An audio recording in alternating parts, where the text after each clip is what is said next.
La veritat és, companys de colònia, que no ho vam encertar.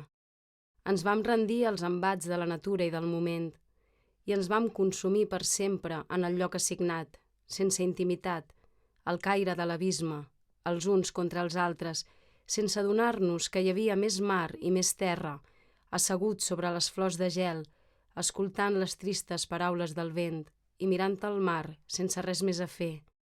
I és que allà, a l'horitzó, sempre hi havia la fosca l'habitació del destí. Però, amb mirades de reüll, els nostres destins van quedar travats, amb defalliment, amb pesar, amb desesperança. I és que havíem d'anar sempre tots junts, no vam ser capaços de fer res. No vam deixar que cap de nosaltres volés.